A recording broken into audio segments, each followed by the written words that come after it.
Hello and welcome to Reanimated Podcast. My name is Stuart. I'm coming at you from California, and joining me from New Jersey is H.A. Conrad. Hello. Yep, today from the Jersey Shore. Very exciting and very hot here. It's kind of wild. Last night there were some pretty cool lightning storms, and that did nothing to disperse the heat today. Oh no. Tonight, supposedly it will, so we'll see what happens. But it was pretty wild last night. I'm a big fan of lightning storms myself, so that was kind of pretty. Did you go to the beach yet?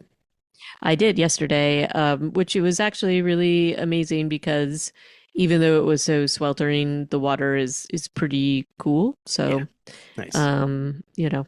Hopped in there. We were both at the beach yesterday. I think that's how symmetrical of us. Right. I was in one ocean and you were in the other. Yeah. And there was not yesterday, but a couple of days ago, there was like a big basking shark that was like right up on the shoreline, which, those don't have teeth, do they? They're chill. They eat plankton and they're chill, but they're massive. So yeah. I was if I had seen it, I think I would have freaked out a little bit, but yeah, it's a big animal. But it was, pretty nice to hang out in the ocean. So that was good. But then the sweltering air is just not. So we'll see how it goes today. But yeah, all good. And we saw the tall ships that they're like the deep harbor off of Sandy Hook out here. The tall ships that are going to go through New York today. And they're kind of wild. They're bringing them over from Europe, a few of them. I think there's one from Amsterdam and one from Italy, a couple from South America, and they look amazing. Nice. Didn't one of those crash last year? Last year, one went right into the Brooklyn Bridge, so hopefully it's better this year. But be careful. Hopefully they've all had a safety briefing. Let's hope so. Okay. Well, I hope nothing untoward happens to the tall ships because they are magnificent. They are. And I guess happy 250th to us or something. And happy 4th of July. It is 4th of July as we're recording this. It is. But that's Reanimated Podcast for you. Neither rain nor sleet nor holidays will stop us from recording the podcast when it's convenient for us. Thank you very much. That is true. So down to business. Today we are finishing up our marathon review. It's not really, but our review of Widow's Bay, all 10 episodes, the last two in the first season. Very excited to talk about these with you today, H.A. Conrad. And there is also a smattering of news. Yeah.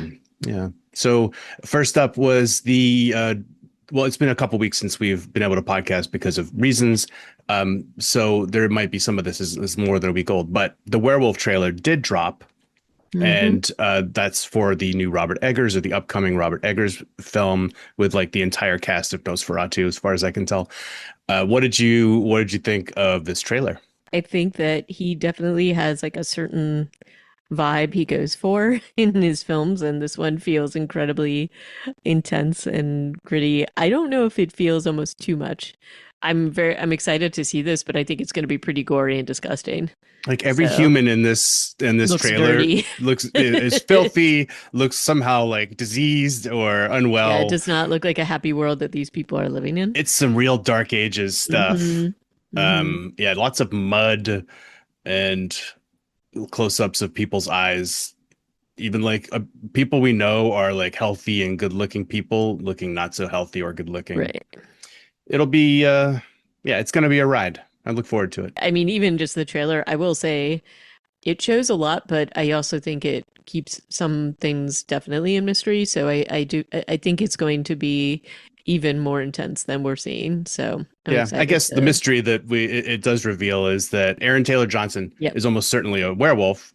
Oh yeah, and for sure. The Green Goblin, aka Willem Dafoe, is almost certainly a werewolf hunter of some kind.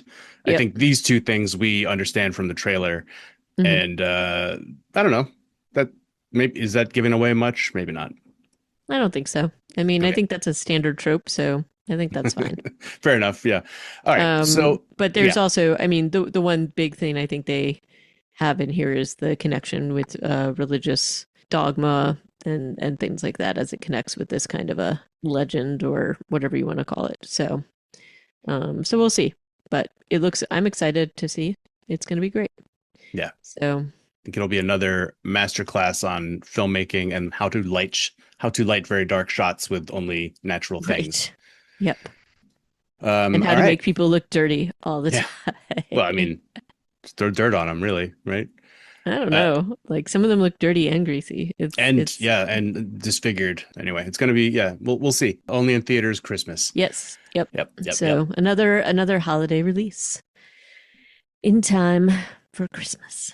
So that'll be exciting. Very exciting. So And then we have some sad news that yeah, broke last week, which was the passing of Suzanne de Roche Romero, George A. Romero's, the late George A. Romero's uh, widow, and now she's passed on too, and she was one of the producers of Twilight of the Dead, and I mhm, think we had attributed a lot of the creation of that film to her right. advocacy.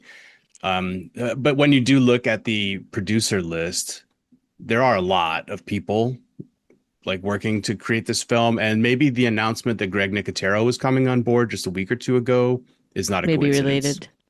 Well, and apparently she had been ill for some time, so that Mhm. it was like that's what the estate said, and they asked to keep it, give them privacy, which that makes sense. And aside from everything to do with this particular project, she also was the driving force behind um, the Romero like estate and foundation, and so I think and was very protective of it, and she really was always concerned about how his work and the future of his legacy was being presented. So just a huge loss, but hopefully they put things in place to help protect that legacy. And so, um, you know, it's a very sad day for sure. And but I think the fact that Nicotero came on is hopeful, and so we'll have to wait and see what happens with that. Um, so Yeah. but in lighter news, you've thrown this in the zombie musical, the Eat Your Heart Out. Yeah. This It, is an interesting project announcement. Like the fact that it's already wrapped is great. I love to see that yeah, instead of these like announcements that it's like, wait 4 years. Oh, that yep, never panned out. This is wrapped. It was filmed in Eugene, Oregon. It has an interesting cast of Steve Agee, who's a comedian famous now for being in Peacemaker. He's one of the like the agents who is supporting, I don't know, shadowy governmental things.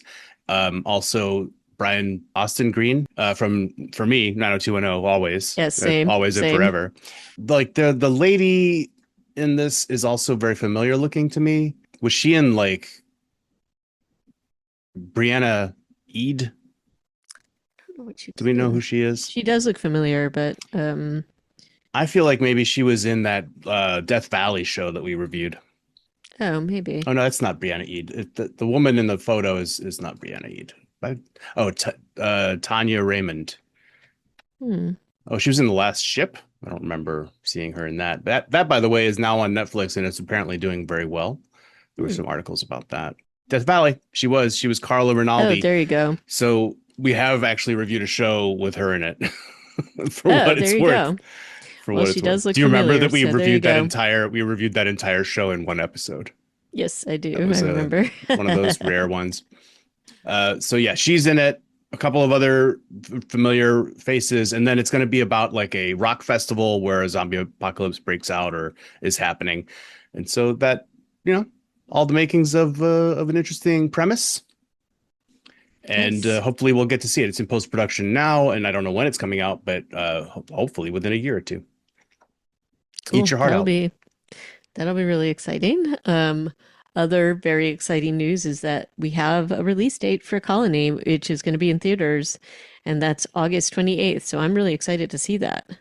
Do you Yeah, think it's going like to be a wide release though? Because that doesn't, mm, I don't know. You may have a hard time seeing it, I suspect. I But might. I mean, this is the guy who did Train to Busan. Maybe that'll yeah, open up some more theater tickets. I hope so. we'll I see. mean, yeah, I kind of was under the impression that this was already going to go to streaming for some reason because it had like a global release already, right? Like, or at least in Korea.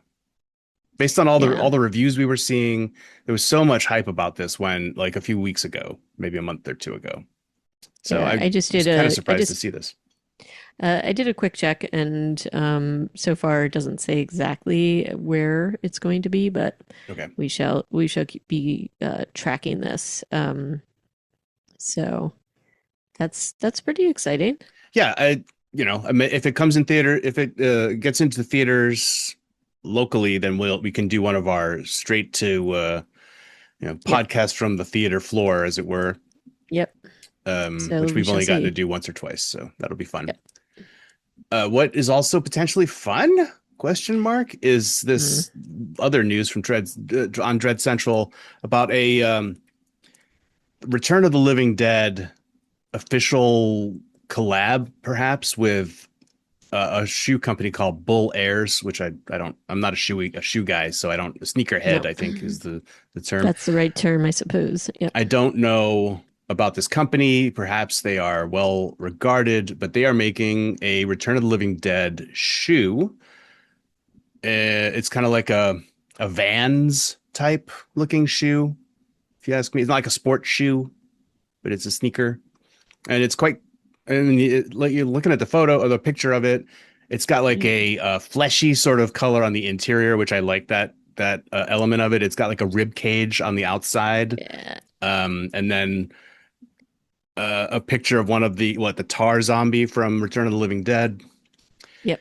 I I mean, it's mean, a very specific look, and they've gone through a lot of trouble to make this, if be a you're a fan thing. of that film, and I don't know if I'm remembering this wrong, but I don't think either of us loved that movie very No, much. we did not. But We did not. that's like it's apparently like a cult favorite, and I don't know what's Yeah, wrong with us that we don't like it because we tend to enjoy that kind of stuff. But for I maybe it was the know. mood we were in when we watched it and reviewed it.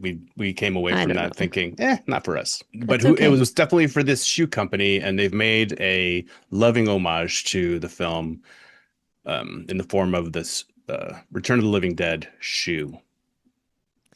Yep. And you can order them S- online at bullairs.com. Well, they It's, make a lot of theme shoes. Interesting.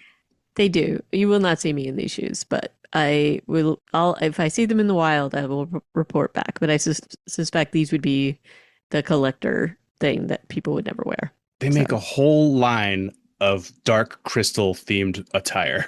I did see this, and again, have to question. I mean, Question. I don't know. That Uh, hat, I like it. I don't know. ooh, Yeah. You'd have to be a certain kind of person to pull really, this off. really into it. And then final little bit of news here is that Disney has recently ordered a pilot for a TV show adaptation of The Last Kids on Earth. This is a YA web, not web comic, but comic Yeah. that was actually already adapted by Netflix into a animated show in 2019 or so, around then. I'm pretty sure my kids have seen it. And so this is interesting that they're going to make a live action version of it, or a pilot anyway, and then they'll see how much they like it. I don't know if we'll ever get to see that pilot. I guess we don't unless they decide to make a show out of it. It's not like the Amazon that pilot marketplace they did for a couple of years, which was an insane idea. Yeah. So we'll see how this goes. I don't Yeah, know. These can sometimes be a lot of fun. So it can be. I I'm think on board with it. there's a decent amount of source material. They did 3 seasons, I think, of the animated series, or at least 2 seasons and maybe a movie. Um, could come in. It could something could come out of it. We'll wait and see. Um, in other news that's not on our list here in the show notes, HA is Silo season 3 is now on Oh, Apple I was about TV. to mention that. Very Yeah, excited. very excited to see that. Well, that brings us to our final couple episodes review of Widow's Bay. Yeah. Okay, Emergency shelter and we hope you enjoyed your time. I'm And these two, the first one was like 30 minutes, and the second one was a little longer. It felt very much like one episode split in yeah, two. it definitely did. And this is like obviously the culmination of everything that's been going on. Emergency shelter begins with a flashback to, Yep. or like a continuation maybe of Rebecca Warren's story. Sarah, Sarah not Warren. Rebecca. Who's Rebecca? Rebecca Fisher? You're thinking of Rebecca Nurse, which is where they filmed Oh, am I? the I don't flashback. think I Probably. am.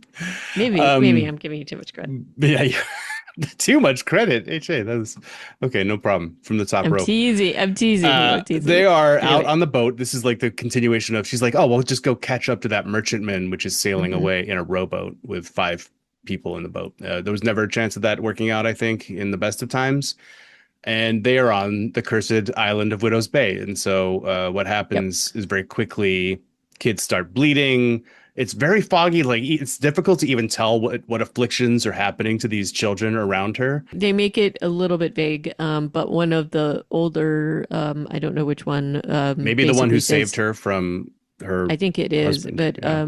is it Holyoke? I don't remember, but he's like, I can't see, and then you see something. I didn't realize it was blood, but looked at the synopsis later. But Yeah, it's like black it goo in his it looks hand. like black goo, and it's kind of similar to what we saw a little bit on the island with some of the people that look a little like diseased or whatever it was going on, that they were possessed or something. And we also, I thought it was like similar to what we were seeing. Remember, we saw the mark in Richard Warren's hand, so I thought it was like something like that. But Oh yeah, yeah. but one specifically says he can't see.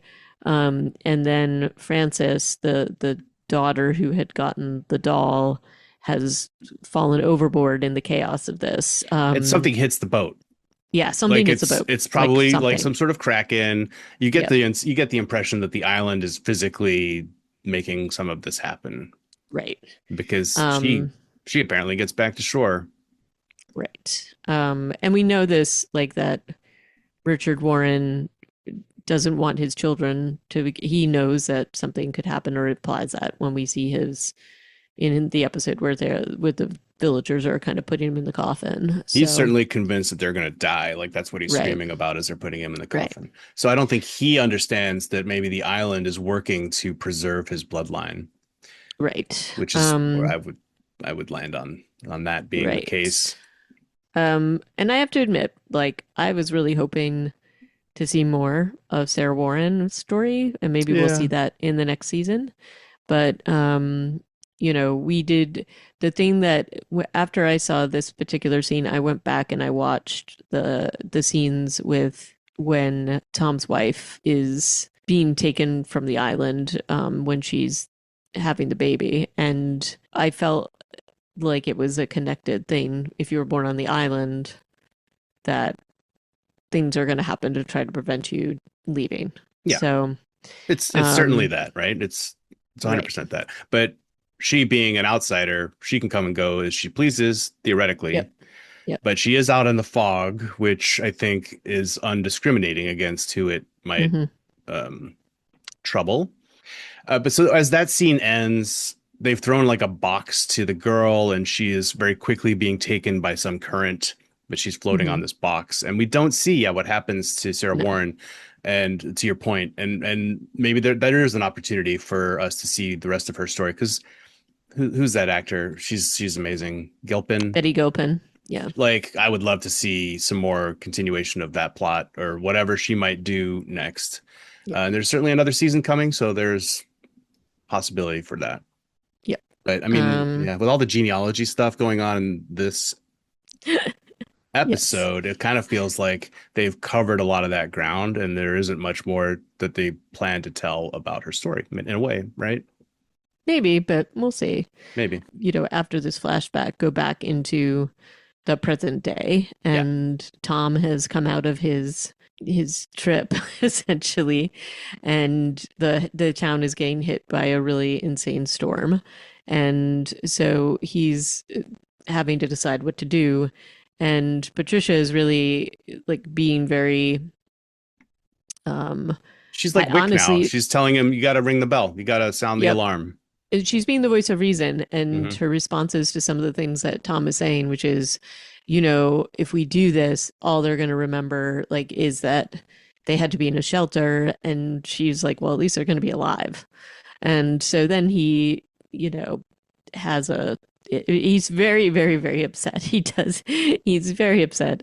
And this whole sort of and this frustration in acting out, I mean, we know that there's more to this based because we haven't yet filled in what happened while he was in his state yet, but um I think that's a piece of what's going on here. And he freaks out, he trashes his office, and he Well, he goes, trashes one wall. But I also do but want to address like this new character. Is this a new character they've introduced? This old guy? no, I think he's just a random old guy, but that was But like he such comes a great back a moment. couple of times in this Yep. and the next episode. Yeah, he's Hmm. this guy shows up. You know, it's gonna things are gonna go badly. But Yeah, yeah. the moment where Patricia closes the door on him and while he's mid There's a doomsaying, it's pretty yes. funny.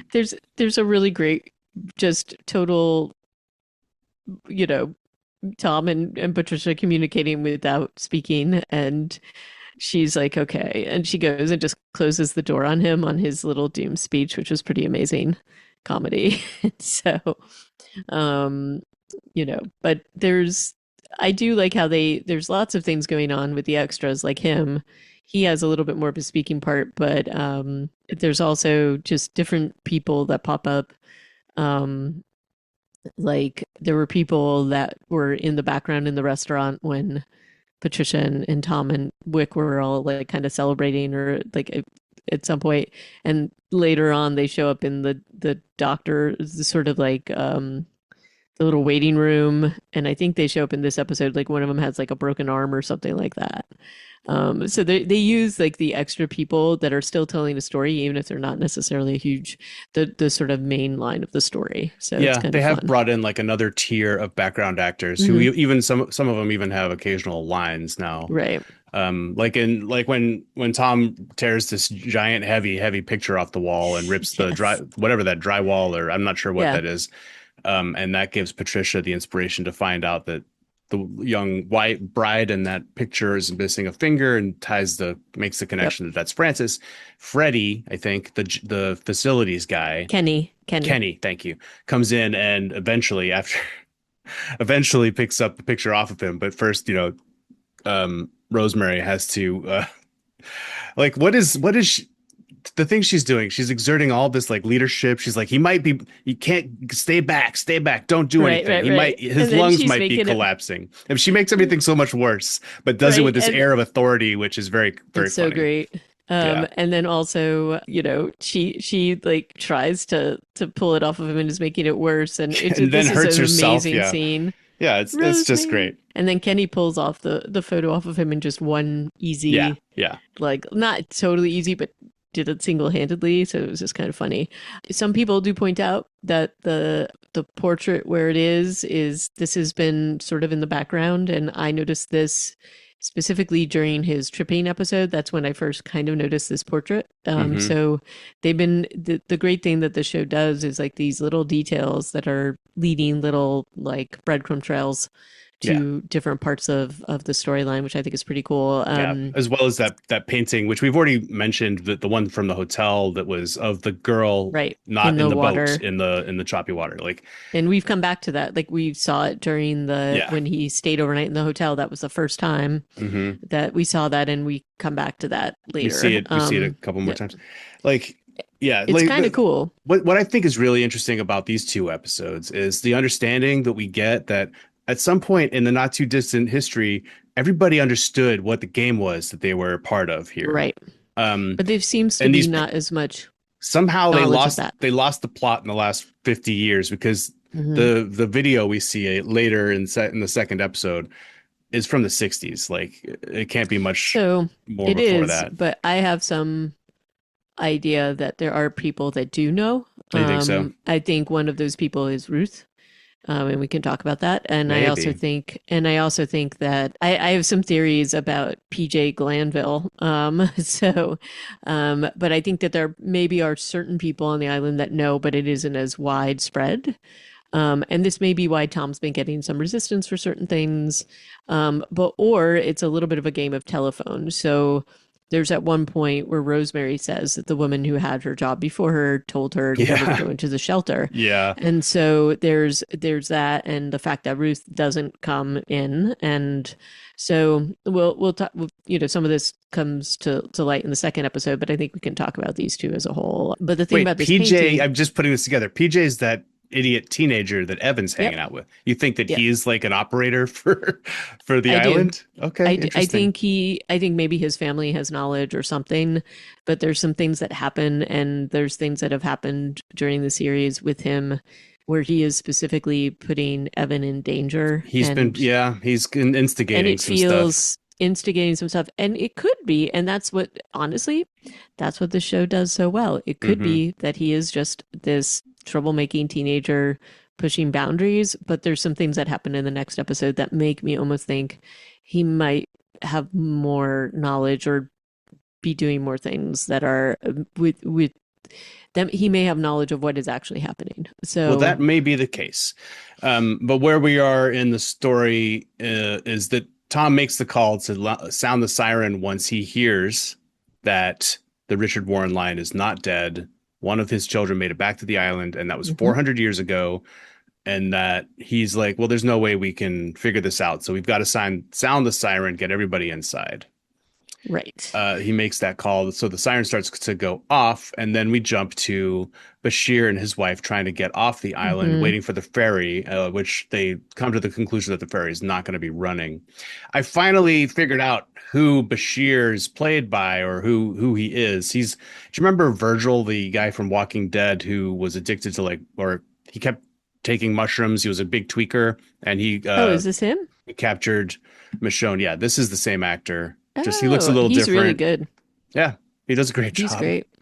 What an arc for his character. What I also love is that we never see exactly what Patricia tells him, but he believes it. I His think he wife, gets the whole rundown from her, doesn't he? yep. Yeah, he must.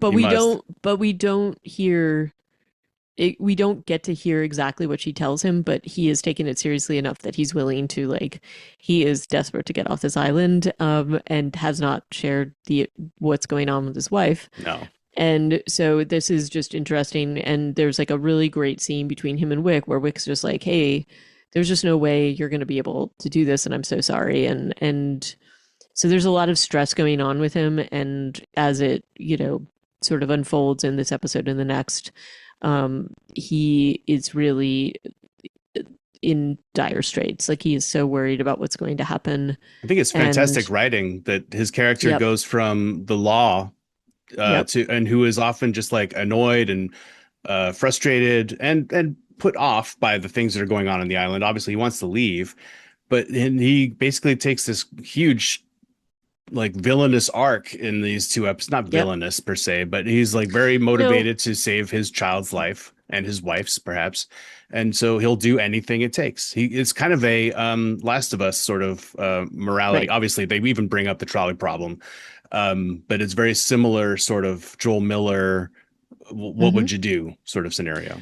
Right. And he goes from, thinking these townspeople are quirky and whatever. I mean, I think he already was hitting that. He was starting, there was enough things, and it was interesting because it's a similar, Tom has lived there, at least like with his adult life with his son. And Tom, even though Tom is in denial about a lot of stuff, eventually gets there. But Bashir seems to be newer to the Yeah, community, and so it takes him a little. But the things that have happened, like I think he already was having some of those things when, I mean, we saw when he watched all the footage of Patricia with the book, that was until like 3 o'clock in the morning. And then when you went and rescued those people, I mean, there's no way that some of that is just, he's got to know that there are some things that are like, and he knows enough that he's trying to get off the island, but there's not an acknowledgement of how out of the ordinary it is until the whole the boogeyman incident. And then now he's just like, nope, totally done, yeah. and everything is about his protection of his family. He no longer is, worried about anything other than that. And I so, think some of this is because the island was asleep for like yep, 50 years, right? yep, So there, sure, people would die if they went to the mainland. I think that was still the yeah, case. And that's horrible, and that is just as like your baseline horror. Hmm. That's terrible. Also, there was the Boogeyman, which happened in Hmm. between whenever those videos were made that we watch, the movies, I guess, or not, Yep. and the present day. So bad And the things were clown. still, and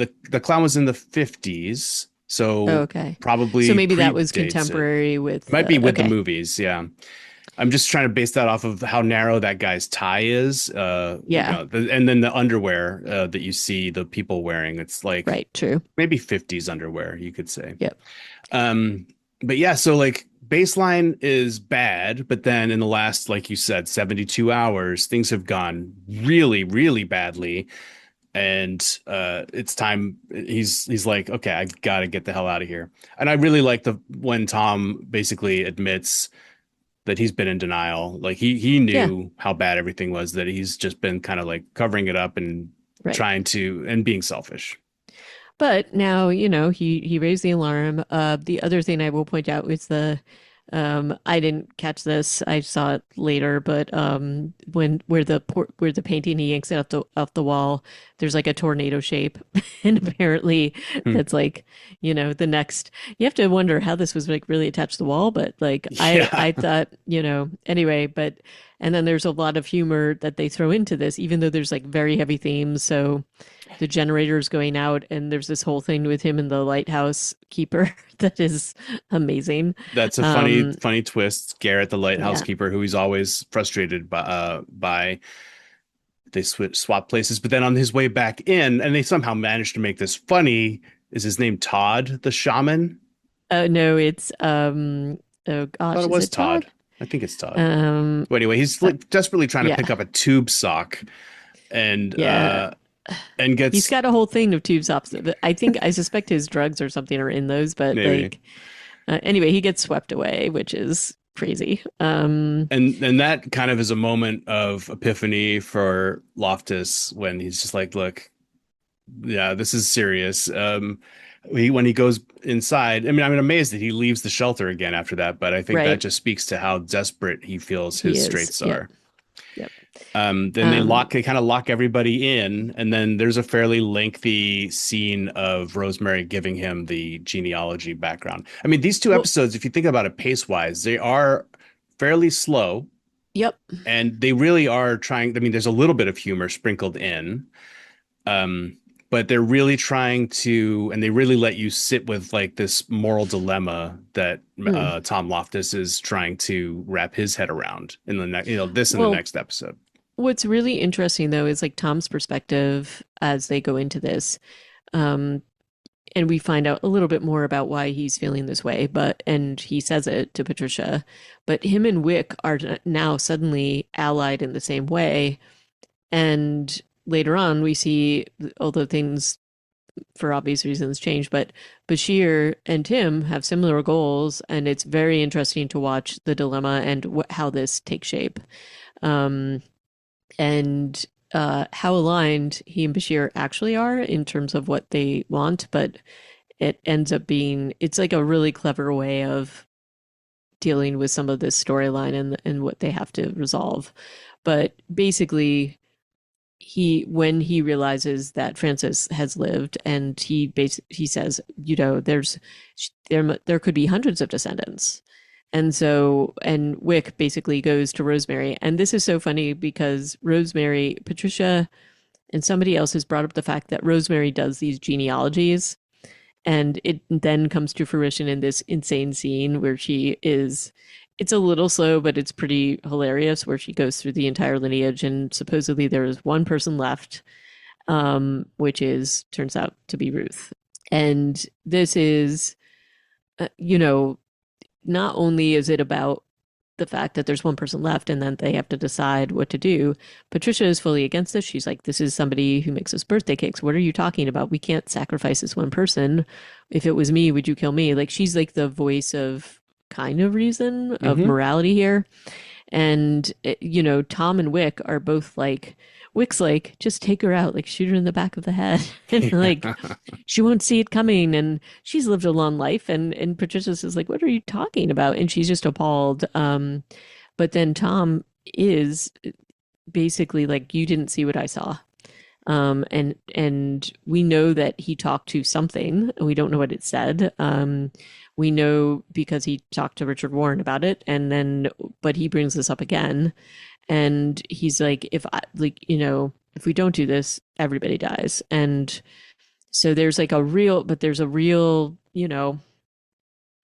um, it, it's it's hard to, you can understand his motivation and you can understand why he's so willing to do that. And um, it's it's a really clever way of trying to deal with this issue. Yeah. Now, before But we get to some of the next episode, I will say I think myself, I think you thought this too, like what happens in this next episode and the big twist.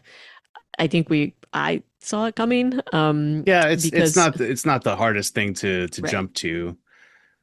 What other, yeah, like it's kind of, you would imagine that that's going to be the case when we've been spending so much time with Tom and Evan. Evan Right. has to play a bigger role, or Right. why is he there? And I will also say, like, we've seen some since he and Evan and Tom had these that talk, the revelatory talk that they had. Evan's at least his attitude towards his father has been much more positive. He's in the shelter. He apologizes for like taking off, Hmm. but was like, "Oh, I need to get my friends." Like there, you see a lot more communication between the two of them than you ever have. Yeah. So he's in the shelter, and but still, certainly, um, in in teenage troublemaking mode, as you often see. Um, so the first this emergency shelter ends with Tom heading out to basically to kill Ruth, and Patricia's incredibly upset, but he has the full support of Wick, and so he goes off to do this. Yeah. I have to say, one of the things I thought about this is, I was pretty convinced that Ruth was more in on it. Like, I think she probably has knowledge of something and something about the shelters. And we hear a little bit of her history of the island here. But, when Tom pops up at her house and she runs up those stairs, I was convinced she was more like actively, potentially in league with whatever this entity was. Well, I wasn't sure what to think about her until the end of the episode. Yeah. Right, same. And I thought there was more of a twist that honestly that she was doing things at her house that it wasn't as I thought it was like maybe she was into some darker stuff essentially that she was potentially helping orchestrate certain things or was pushing things forward. That wasn't the case, but I was pretty convinced that that was kind of what was going on. And she knows a She's lot, so sweet. Like you're like, okay, what's she hiding? But then I think right? she is just, but she also like it becomes clear through the episode as this episode goes on, the things she's talking about in her history. Hmm. She has this very fatalistic sort of acceptance that life is A matter of horrible. fact, yeah, a matter of fact, like, hey, this is life. And so it was, but I admit, I kept waiting for her to turn into something maybe not so sweet. Yeah, maybe. Um, The he got bit by an animal, then he turned into that animal. I was like, yes, is that a yes. metaphor? What is this a And she says euphemism? something about teeth, and teeth has come up a few times. And something got daddy in the lake. Oh Yep. man, like she just so yeah, like you said, matter of factly is just like, yep. And then this terrible thing happened, but also it's what's interesting is she also says, oh, and he made a pass, like the fact that everybody Hmm. was hitting on her, even Yep. her, the priest and the nun in that one Hmm. photo, which was funny. Yeah. But yeah, she has this very interesting point of view, and I think it's basically talking to her that helps persuade Loftus, even though he really tries to go through with it. He's Yeah. talking to her is kind of what has twisted his approach by the end of the episode.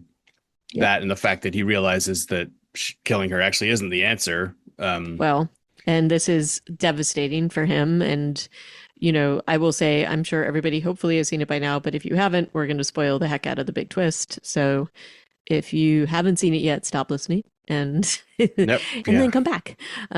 But so I will say that this is something when Rosemary was doing the genealogy and she talked about Ruth and about Ruth being a beauty and that she had no kids and There's all that. so I'm much. like, Yeah, there's so much yeah, I loaded was into like, that. there's a lot of loaded things loaded, and I was like, She's no, such a there's no beauty, and then way. Ruth keeps talking about how many people were hitting on Yep. her throughout her And I life. was Yeah, like, it's going to be pretty obvious that she's had an illegitimate kid. And then, she always takes Evan overnight. And I don't know she if has you a saw, photo of like, him on her fridge.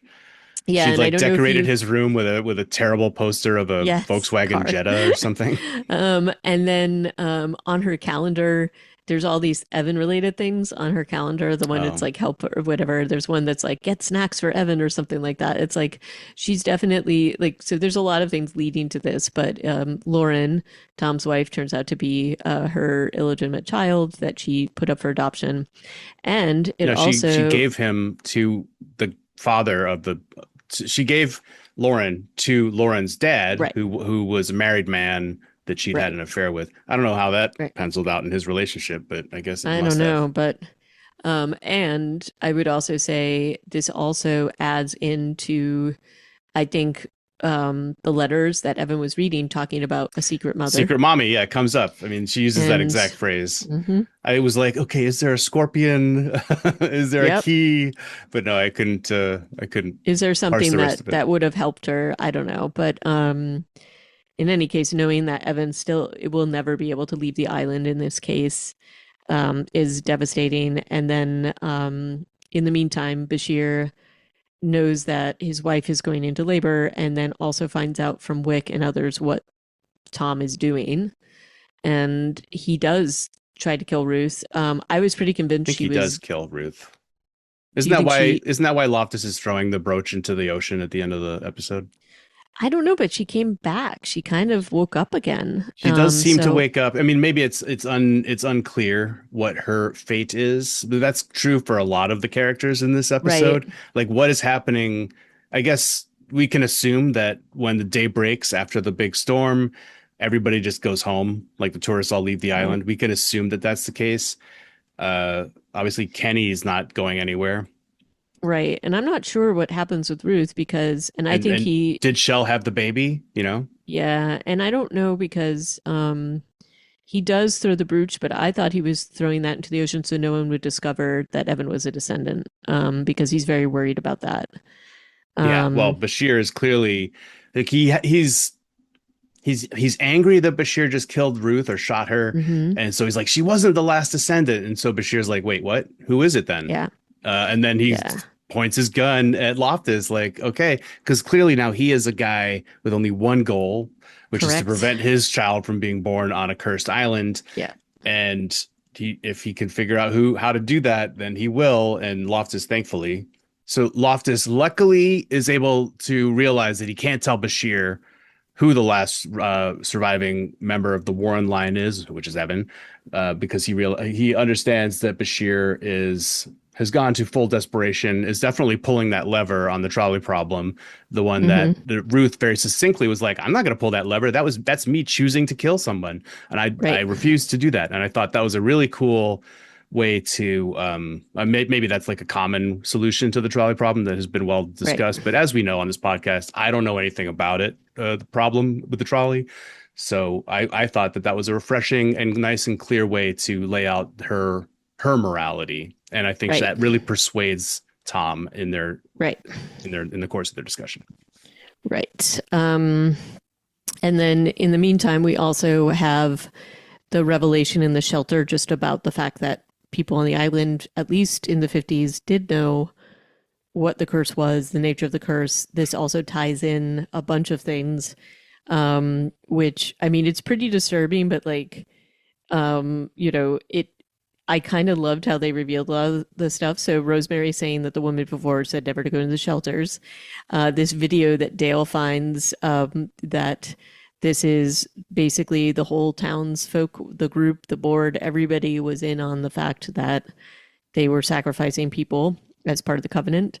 And we see this chair in front of this door, the one that we had seen earlier in the season. We saw it during Sarah Warren's escape from the Mm-hmm. house. And although at that time it was like a wooden chair, now it's this like other thing. but not just that, even within this very almost like it's very lost, right? Like Oh yeah. the that it feels very lost. Between Like the this whole videos and these secret yep. secret rooms, yeah, it feels very Yeah. much like Lost, I think on purpose. Yeah, and basically talking about it, and it's also ties in sort of the idea of the lottery, like that particular story where you're going to sacrifice somebody for, and in this case, sometimes multiple somebodies for the good of the town and the survival of the town. And so there's a bunch of things within this video that are so disturbing, and it's like, you may want to feel like you should calm these people down. You can't because they need to be afraid. It shows the seat. It shows like people with their heads covered. It's really, and this video is supposed to be talking to the people who are being sacrificed too. Well, there's two Like, videos. There's the for yeah, there's us and for two. them. I Yes. like that. Like the first one is like, hey, so you're an offering. Yep. Thanks for what you're doing. Your sacrifice is gonna, save millions of Yep. lives or something. And the next one is like, yeah, they're gonna die so we can live, and don't try to make Right. them feel better because it needs to Yep. taste their fear. Yep. Uh, And so fantastic stuff. and Dale's reaction to this is like, he comes Very out funny. and there's things going on in the shelter, like they're running out of water, running out of food, they're upset. Their food is like ancient and It's bad, and ancient. Like, why would you do this? the people are very typically like tourists, like Mm-hmm. being well, not that all Yep. tourists are jerks, but there are some jerky tourists in the basement who are not satisfied with going Mm-hmm. one evening without food or water. Yep. And of course that the old guy is in there Uh-huh. saying, "Hey, we can make it for weeks without food, guys.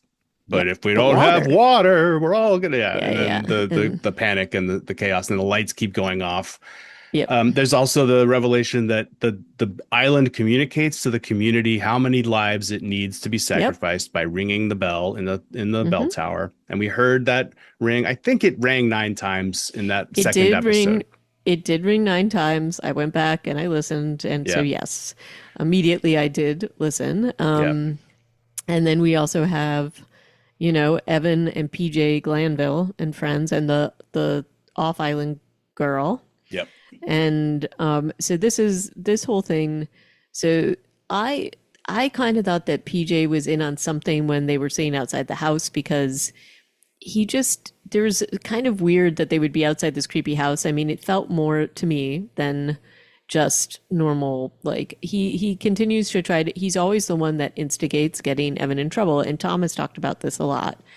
And in this case, when they go down and find this room, the way he is acting feels incredibly weird. And I don't know that he necessarily knows Evan's lineage, but I think he definitely tries to put that the off island girl in the chair. And But then it he just felt, volunteers to get put into the chair and strapped in. He does I don't volunteer for know. that. I mean, the thing is also Evan is being asked for permission to continue. Like the Yeah. girl, maybe his girlfriend at this point, is like, "Oh, can we do it?" And he's like, "Okay." Like it's actually up to him. They're deferring Mhm. to him, and he's social pressure. Obviously, like he doesn't want to not. He's trying to impress his girl. She gives him a kiss. He's looking all blissed out. Yeah. I So don't know. It just felt like maybe there was more to that. And then it could just be, but that's the thing. There's enough gray area here oh, with there's PJ so that much. Yeah. where it could just be normal teenage stuff. And so when Kenny, the janitor guy, the maintenance guy, comes down and catches them and, gets them out of the room, and then, and I will say, I was so stressed out because you know what the chair means now, you know what that door is, and there's like just so much stress involved with the fact that they're in there. And then when Kenny goes in and then PJ locks him in, and the noise that you hear is so stressful and upsetting. And it's so, even when Evan goes back in, you're like, oh my God, don't go back in. They do a really great job at ratcheting up that tension. And, so PJ could have just locked Kenny in to be a jerk because Kenny was like telling them to behave and to stop causing He trouble. busted them. Yeah. I mean, Yep. I think, but yeah, PJ closes the door, realizes then Mm. that it's locked, and then is like, cheese it, let's get out of here, and runs off Yep. with the girl while Evan stays behind to try and open the door and Yep. hears. I don't think anybody else hears what's happened, unfortunately. No, but it is immediate after Kenny dies. Or is taken. and We don't know if or he's is dead. taken. We don't know what's happened to him. And the storm immediately dissipates. And so, we've got the kind of aftermath of the storm, and there's a lot of mystery remaining here. Honestly, this Kenny getting taken or killed and the storm ending is what saves Tom's life because then Right. Bashir stops threatening him and is like, all confused, like, why did it stop? Why did it stop? Hmm. And yeah, everybody's wondering that, I think. And then it's not till daylight the next day when Tom's outside throwing that brooch into the water that the Hmm. bell rings again 8 times. And we don't really see anybody else's perspective at this point. So it's kind of hard to Nope. tell where things have ended. Um, I think that Ruth is might be dead, although she was talking the last time we saw her, but she was bleeding from the back of her head. Like, you know, Yep. she's 84. I don't know that that's like a real survivable scenario. But we still don't know. And we don't know if Shell had the baby. I don't know if Shell had the And baby. We don't know. I mean, we saw Patricia and Wick emerge from the shelter, looking around like, is everything okay? But we don't yep, really know anything else, and we won't until they make another season. Which I hope that they're hard at work writing it already, or maybe they're resting on their laurels, which they certainly deserve to because it was a masterclass. it really was. And some things that I think could happen. So now that we know that Evan is the last of this bloodline, I don't think Tom is going to be on board with sacrificing Evan. He's clearly shown that he's not. No. And so I think that it's going to be a how do we figure out how to destroy this thing on the island and escape and break this covenant. So I Yeah. think there's something to do with that.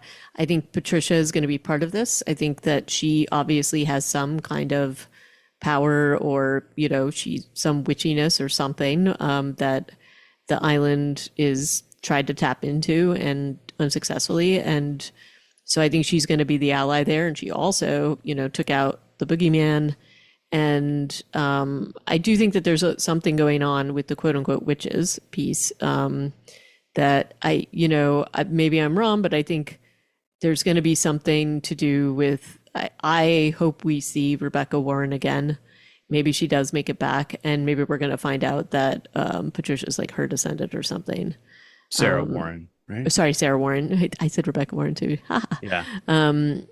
But I think there's a lot of things that could happen here, but I think it's definitely going to be Tom trying to figure out how to destroy the entity. And now he can't let people know that Evan's the last descendant, but I think Wick and Patricia will probably figure it out.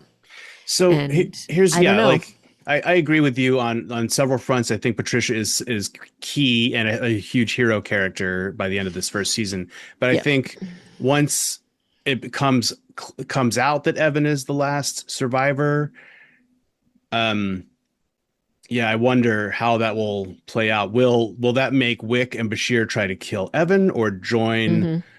Patricia and Tom in trying to end the entity? And that will, I think, be a central point of dramatic tension between this Right. cast. And then the other thing I have to point out is that Rosemary is Rosemary. And so she goes through that whole genealogy. And, there's things that can be missed in genealogies, and she's Rosemary. And I think there's a potential that Evan is not the only descendant, and maybe that will come out. But Yeah, there's so many dead people in that. right, People had lots and lots of kids, but they were all yeah, killed in horrible and right. weird But ways. you're not going to be able to know everything. Yeah, So, and I think maybe Ruth did survive. I think we have to wait to see that. But the fact that they didn't make any definitive anything on that is true. like that may be, and she's the only other person that knows other than Tom. So that I feel like is a loose end there. And then the other, so I think that there's lots of things they can do with the next season, but I'm really excited to see it. I was like, I'm sure it wouldn't be out for a while because they have to do the whole thing. But I have faith. I have faith in this team. I think it's going to be amazing, and I thoroughly enjoyed the heck out of this show. And this last episode, even though it was a little bit quiet and a little bit like slower than other episodes, this definitely made me watch the other. I rewatched a bunch of episodes because I was like, oh, I want to like figure this out. And there was so much. Hmm. There's so much going on with these. It's so clever. So hats off to the creators. Hats off to Katie Dippold and Hiro Murai. Like this is amazing. Definitely worth a rewatch before or when season 2 comes out. It'll be worth having another go Yeah. through just to make sure because I'm sure we're missing a ton, but there's Yeah. so much buried treasure. But how entertaining! What good times! Yep. And it's sad to leave Widow's Bay behind, but we'll be back. Um, and next time when we cast a pod, we will talk about a zombie film called Didn't Die, Hmm. which came out in the last couple of years, and so we will be back to discuss that. If you watch Widow's Bay and you've got feelings and thoughts, let them out. Let us know by email. You can reach us at reanimatedpodcast@gmail.com. And you can also come over to Discord, the Brain Munchers Zombie Collective, and holler at us over there too. Until next time, I'm going to say cheerio. And bye bye.